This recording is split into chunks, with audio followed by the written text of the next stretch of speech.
أعوذ بالله من الشيطان الرجيم بسم الله الرحمن الرحيم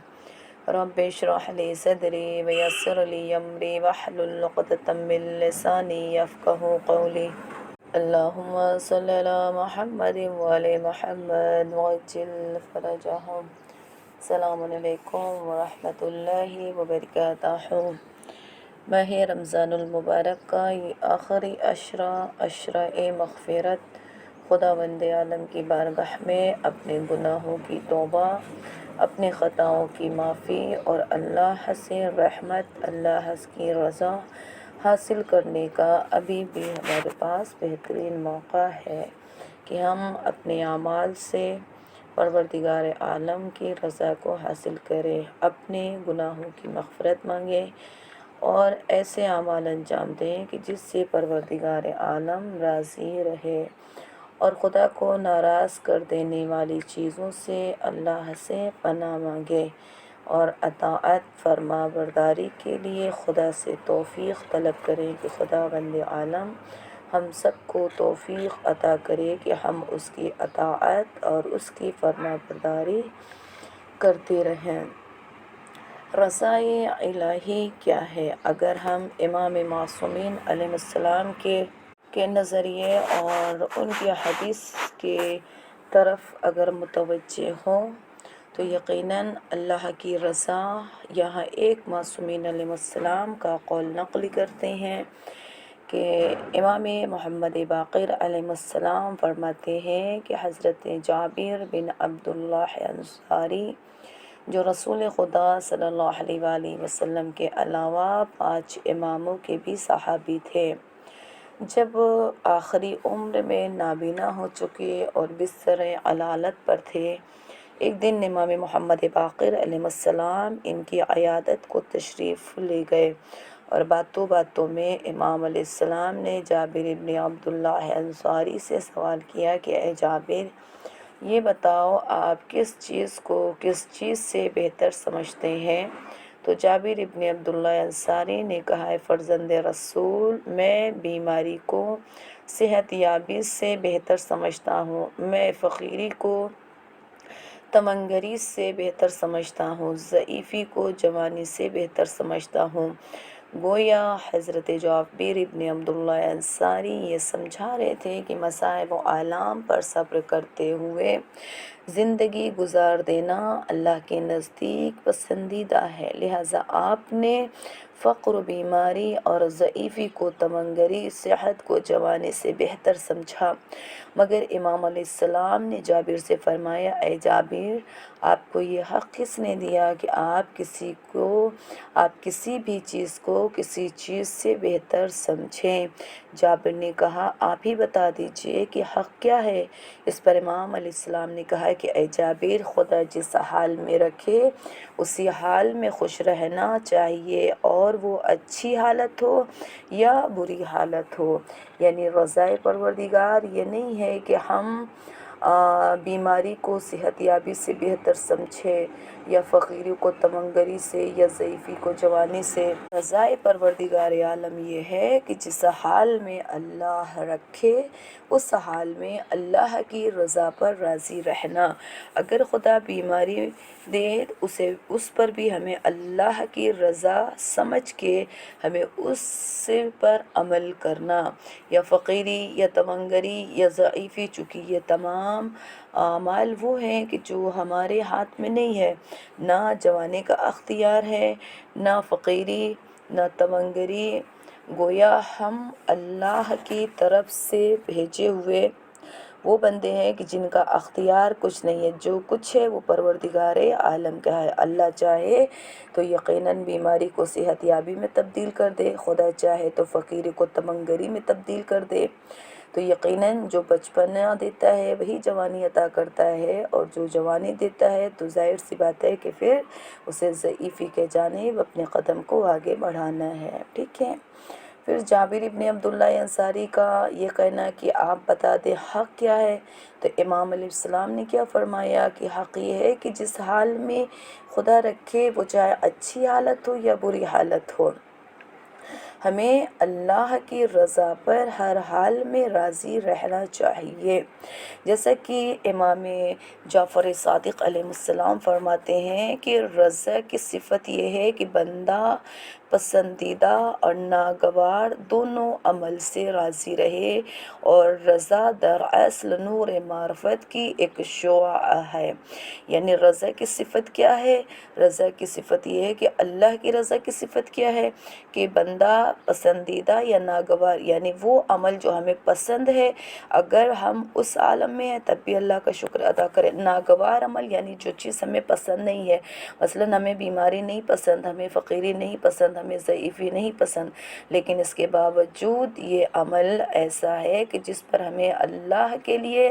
راضی رہنا چاہیے، کیونکہ رضا کیا ہے؟ دراصل نور معرفت کی ایک شعاع ہے، یعنی ایک شمع ہے یا ایک لو ہے کہ جس کے جانب ہمارے قدم بڑھتے ہیں۔ تو رضا پروردگار معرفت الہی کی ایک کرن ہے، ٹھیک ہے۔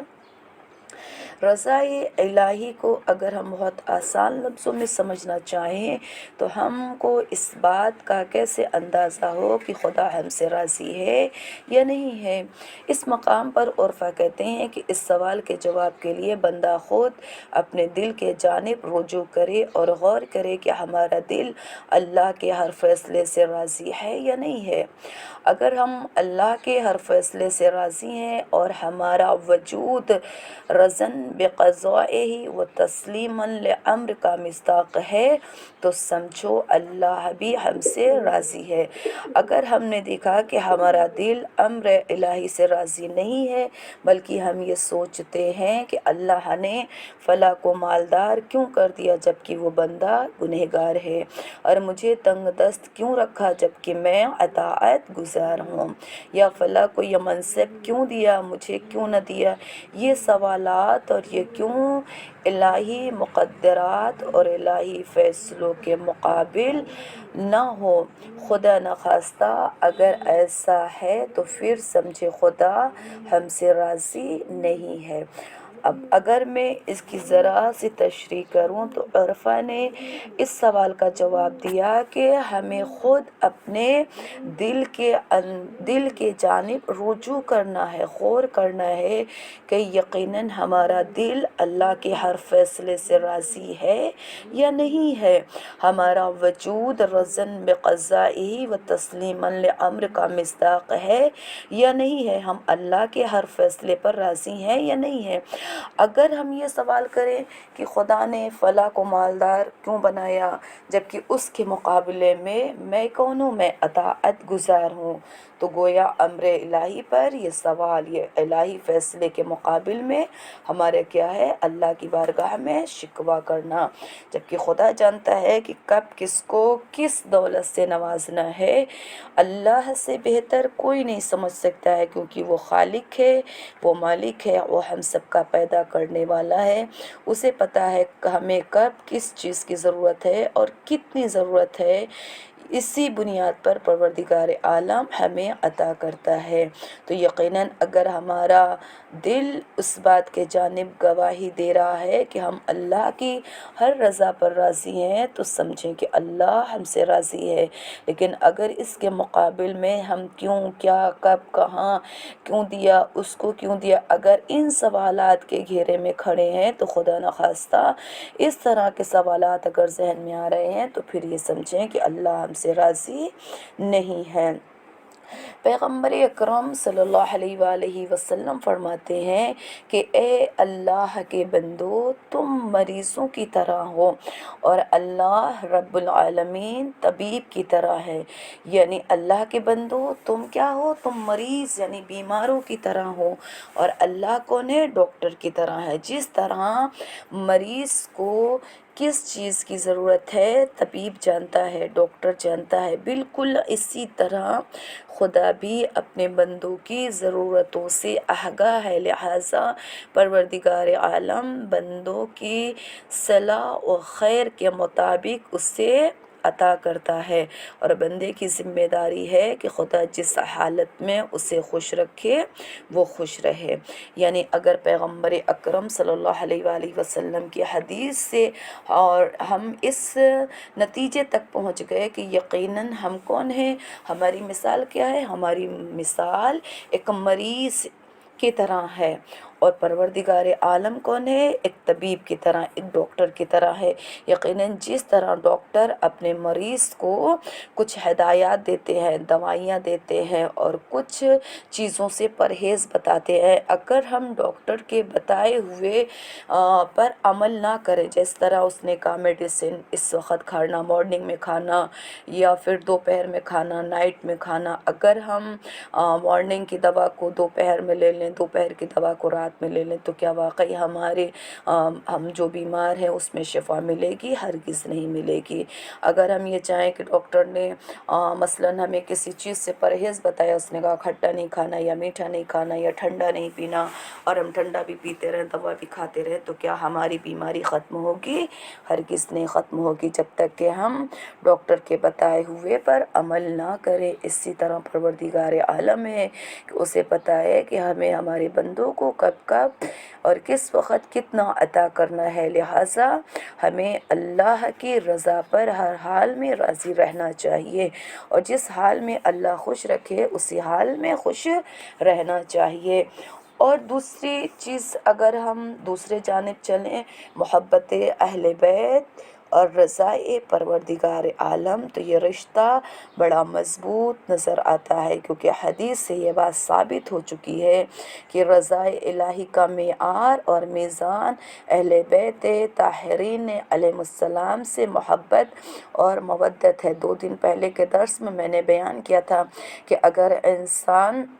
صاحب ایمان ہو، عمل صالح انجام دیتا رہے، ہر وہ عمل انجام دے کہ جس سے خدا راضی رہے، لیکن اگر اس کے دل میں محبت اہل بیت نہ ہوئی تو یقیناً یہ عمل اللہ کی بارگاہ میں قبول نہیں ہوگا۔ اسی لیے فرمایا کہ ہر عمل کے ساتھ محبت اہل بیت کا ہونا یقیناً ہمارے لیے ضروری ہے۔ اور محبت مودت کیا ہے؟ پیغمبر اکرم صلی اللہ علیہ وآلہ وسلم نے میدان غدیر میں یہ اعلان کر دیا تھا کہ اللہم والی من والا وعاد من عادا، پروردگارا اسے دوست رکھ جو علی کو دوست رکھے، اور اس سے دشمنی کر جو علی علیہ السلام سے دشمنی کرے۔ تو یقیناً اگر ہمیں یہ دیکھنا ہے کہ محبت اور مودت کیا ہے، تو نبی مکرم صلی اللہ علیہ وآلہ وسلم کی اس حدیث کے جانب متوجہ ہوں، اس حدیث پر توجہ دیں کہ پروردگار عالم اسے دوست رکھے جو علی علیہ السلام کو دوست رکھے، یعنی علی کی دوستی گویا پروردگار عالم کی دوستی ہے، امام علی علیہ السلام سے دشمنی گویا خداوند عالم سے دشمنی ہے۔ پھر ایک مقام پر اور ایک چھوٹی سی اور خوبصورت سی حدیث نقل کی گئی ہے جناب زہرا سلام اللہ علیہ کے بارے میں، کہ اس میں ایک خوبصورت جو حدیث ہے وہ ہم مجلسوں میں، محفلوں میں، اکثر پروگرام میں سنتے چلے آتے ہیں کہ نبی مکرم صلی اللہ علیہ وآلہ وسلم نے جناب فاطمہ زہرا سلام اللہ علیہ کے لیے فرمایا تھا کہ فاطمہ تو بعزت منی فمن ازاحا فقد ازانی، کہ فاطمہ میرے جگر کا ٹکڑا ہے، جس نے فاطمہ کو اذیت دی اس نے مجھے اذیت دی۔ نتیجہ کیا دینا ہے؟ نتیجہ یہ دینا ہے کہ فاطمہ زہرا رسول اکرم صلی اللہ علیہ وآلہ وسلم کے پارے جگر ہیں، جگر کا ٹکڑا ہے، جس نے فاطمہ کو اذیت دی، جس نے فاطمہ کو رلایا، جس نے فاطمہ زہرا سلام اللہ علیہ کو اذیت دی، ایذا دیا، اس نے یعنی مجھ محمد صلی اللہ علیہ وآلہ وسلم کو اذیت دی، مجھ محمد صلی اللہ علیہ وآلہ وسلم کو اذیت پہنچائی۔ پھر ایک سے بڑھ کر کے ایک پوائنٹس اور ہے کہ جس نے مجھے اذیت پہنچائی گویا اس نے خدا کو اذیت پہنچائی، یعنی اذیت جناب فاطمہ اذیت رسول خدا صلی اللہ علیہ وآلہ وسلم ہے، اور اذیت رسول خدا صلی اللہ علیہ وآلہ وسلم اذیت پروردگار عالم ہے۔ تو اس بات کا خیال رکھے خاص کر کے کہ ہم سے کوئی ایسا عمل نہ ہونے پائے کہ جس سے یقیناً فاطمہ زہرا سلام اللہ علیہا کو اذیت پہنچے، کیونکہ صرف ظلم اس چیز کا نام نہیں ہے کہ جو جلتا ہوا دروازہ جناب زہرا سلام اللہ علیہا پر گرایا گیا، یہ یقیناً تاریخ اسلام کا سب سے بڑا ظلم تھا۔ جناب زہرا کا پہلو شکستہ ہونا یقیناً کائنات کا سب سے بڑا ظلم تھا، لیکن آج کیا واقعی ہمارا کردار ایسا ہے کہ ہم اس بات کی گارنٹی لے لیں کہ ہم نے اپنے کردار سے جناب فاطمہ زہرا سلام اللہ علیہا کو اذیت نہیں پہنچائی ہے۔ ہر وہ عمل انجام دیں کہ جس سے جناب فاطمہ زہرا سلام اللہ علیہا راضی رہیں۔ سب سے پہلی صفت کیا ہے؟ اللہ کی رضا کی خاطر پروردگار عالم کی اطاعت کریں، اطاعت محبت اہل بیت علیہ السلام کے ساتھ کریں، کیونکہ کتابوں میں موجود ہے جس نے فاطمہ کو خوش کیا گویا اس نے مجھے خوش کیا، جس نے مجھے خوش کیا اس نے خدا کو خوش کیا۔ اور یہ بات بھی یاد رہے کہ اہل بیت علیہ السلام ہم سے اسی وقت خوش ہوں گے جب ہم ان کے بتائے ہوئے راستے پر گامزن رہے اور ان کے احکامات پر عمل پیراور رہیں۔ یعنی اگر ہم نے بیان فرمایا نا کہ جناب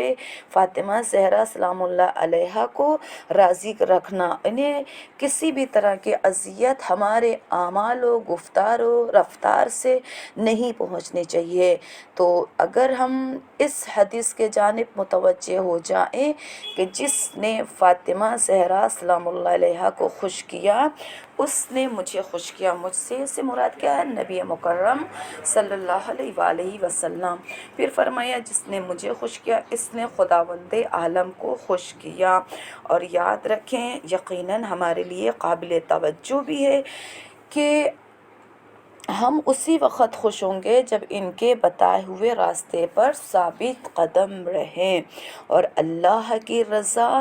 اللہ کی خوشنودی میں انہی کی رضا میں اللہ کی خوشنودی کیا ہے؟ پوشیدہ ہے۔ لہٰذا خالق کائنات کی بارگاہ میں دعا ہے کہ خدایا محمد وآل محمد علیہ السلام کو ہم سے راضی فرما۔ یقیناً اگر وہ ہم سے راضی ہو جائے تو پھر پروردگار عالم بھی ہم سے راضی ہو جائے گا۔ پھر ایک پوائنٹس کی جانب اور بھی متوجہ کرانا چاہوں گی کہ اللہ کی رضا یقیناً اہل بیت علیہ السلام کی رضا میں شامل ہے، ٹھیک ہے، اگر وہ راضی تو پروردگار عالم راضی ہے۔ لیکن اگر اللہ خدا نخواستہ اگر ہم کوئی ایسا عمل کریں کہ جیسے کہ دعا کے جملے ہیں نا کہ اعوذ بکا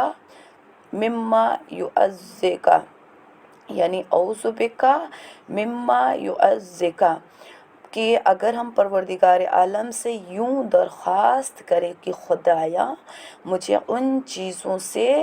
پناہ عطا فرما، ان چیزوں سے محفوظ رکھ جس سے تجھے اذیت پہنچتی ہے۔ اب سوال یہ پیدا ہوتا ہے کہ خدا کو اذیت پہنچانے سے کیا مراد ہے؟ یا جو ہم نے ایک جملہ دعا کا بیان فرمایا نا کہ ہم اس چیز سے ہمیں ان چیزوں سے محفوظ رکھ جس سے تجھے اذیت پہنچتی ہے، تو اب سوال یہ ہے کہ خدا کو اذیت پہنچانے سے مراد کیا ہے؟ کیا ہم خدا کو اذیت پہنچانے سے مراد کیا ہے؟ تو قرآن کریم میں ارشاد رب العزت ہو رہا ہے، بسم اللہ الرحمن الرحیم، ان الذین یعظون اللہ والرسول، یقیناً جو لوگ خدا اور رسول کو اذیت دیتے ہیں۔ اب علامہ طباطبائی رحمہ اللہ نے اس آیت کے ذیل میں تفسیر المیزان میں لکھتے ہیں کہ اس حقیقت سے سب آگاہ ہیں کہ خدا کی ذات واجب ان چیزوں سے بالا تر ہے کہ کوئی مخلوق اسے اذیت پہنچا سکے۔ تو مذکورہ آیات میں اللہ نے اپنی اذیت کے ہمراہ اپنے رسول کو بھی شریک کیا ہے، گویا اس بات کی جانب اشارہ ہے کہ جس نے رسول کو اذیت پہنچایا اس نے خدا کو اذیت دی، اور ایسے شخص پر دنیا اور آخرت میں اللہ کی لعنت ہے۔ یعنی اذیت پروردگار عالم کیا ہے؟ جس نے رسول خدا کو اذیت دی، کیونکہ خدا رسول کو اذیت دینا، تو یہ بات تو ان چیزوں سے بالا تر ہے کہ کوئی مخلوق بھی ایسا کوئی عمل نہیں انجام دے گی کہ جس سے اللہ کو اذیت ہو، ٹھیک ہے۔ لیکن اذیت پروردگار کیا ہے؟ اذیت پروردگار یہ ہے کہ جس نے رسول کو اذیت پہنچائی، گویا اس نے خدا کو اذیت پہنچائی۔ تو ہمیں اس بات کا خیال رکھنا ہے کہ کہیں کوئی عمل ایسا انجام نہ دیں کہ جس کی بنا پر رسول خدا صلی اللہ علیہ وآلہ وسلم کو اذیت پہنچے، اور اگر خدا نخواستہ کوئی عمل ایسا انجام دیا کہ جس سے نبی مکرم صلی اللہ علیہ وآلہ وسلم کو اذیت پہنچی، تو اذیت نبی اذیت پروردگار عالم ہے۔ اور پھر فرماتا ہے پروردگارہ کہ جس نے نبی کو اذیت دی اس نے مجھے اذیت دی، اور ایسے شخص پر خدا دنیا اور آخرت میں اللہ کی لعنت ہے۔ حضرت علی علیہ السلام رسول خدا صلی اللہ علیہ وآلہ وسلم سے روایت فرماتے ہیں کہ پیغمبر اکرم صلی اللہ علیہ وآلہ وسلم نے ایک ہاتھ میں ایک تار منہ بال لیے مجھ سے فرمایا کہ اے علی، جس نے تمہیں بال برابر بھی اذیت پہنچائی اس نے مجھے اذیت دی، اور جس نے مجھے اذیت دی گویا اس نے خدا کو اذیت پہنچائی، اور جس نے خدا کو اذیت دی اس پر اللہ کی لعنت۔ قرآن کے جملے اگر دیکھے جائیں تو خدا نے فرمایا کہ میری اذیت کیا ہے؟ کہ جس نے رسول کو اذیت دی۔ لیکن نبی مکرم کی ایک خوبصورت سی حدیث کہ نبی نے امام علی کے لیے فرمایا کہ اپنے ہاتھ میں سے ایک تار منہ یعنی ایک بال کو لیا اور فرمایا کہ اے علی، جس نے تمہیں بال برابر بھی اذیت پہنچائی تو اس نے مجھے اذیت پہنچائی، اور جس نے مجھے اذیت دی گویا اس نے خدا کو اذیت پہنچائی، اور جس نے خدا کو اذیت دی اس پر اللہ کی لعنت ہے۔ خلاصہ کلام یہ ہے کہ خدا کو اذیت پہنچانے سے مراد اس طرح نہیں ہے جس طرح ایک مخلوق دوسرے مخلوق کو اذیت پہنچاتی ہے، کیونکہ ذات پروردگار عالم عوارض سے متاثر اور تبدیل ہونے والی نہیں ہے، لہٰذا خدا کو اذیت اور تکلیف پہنچانے سے مراد اس کے محبوب بندوں کو اذیت دینا اور اس کے امر کی نواہی سے روگردانی کرنا۔ تو بس آج کے دن بندہ اللہ سے یہی دعا کرے، ہم سب مل کر کے خالق کائنات کی بارگاہ میں دعا کریں کہ خدایا ہمیں ان چیزوں سے دور اور محفوظ رکھ جن سے تو ناراض ہوتا ہے۔ اگر خلاصہ کلام تھوڑی سی تشریح کر دیں تاکہ آسان لفظوں میں سمجھ میں آ جائے کہ خدا کو اذیت پہنچانے سے مراد نہیں، اس طرح نہیں ہے کہ جیسے ایک مخلوق ایک بندہ دوسرے بندے کو اذیت پہنچاتا ہے، نہیں، پروردگار عالم کی ذات اس سے کہیں بالا تر ہے، اور اس کا جو حکم ہے، اس کی جو صفت ہے، اس کا جو پیغام ہے، جو عدل ہے وہ تبدیل ہونے والا نہیں ہے کہ اس نے ایک مقام پر کہہ دیا تو وہ اپنے بات کو بدل دے گا، نہیں، بلکہ خدا کو اذیت اور تکلیف پہنچانے سے مراد یہ ہے کہ خدا کے محبوب بندوں کو اذیت دینا اور ان کے امر یعنی جو انہوں نے اعمال انجام دیے ہیں اس سے اپنے منہ کو پھیر لینا یا وہ عمل سے اپنے آپ کو بچانا نہیں، بلکہ جو اہل بیت علیہ السلام نے عمل کو انجام دیا، کوشش کریں ماہ رمضان کا یہ آخری عشرہ ہے کہ ہم زیادہ سے زیادہ اللہ سے توبہ استغفار طلب کریں، ہر وہ عمل کرنے کی کوشش کریں کہ جس سے خدا راضی رہے، ہر وہ عمل کرنے سے بچیں جس سے خدا ناراض رہے، اور معرفت اہل بیت علیہ السلام کے ساتھ ہم سب مل کر کے اللہ تعالیٰ کی اطاعت کریں اور خدا سے دعا کریں کہ بار الہ ہم سب کو ان چیزوں سے دور اور محفوظ رکھ جن سے خدا ناراض ہوتا ہے۔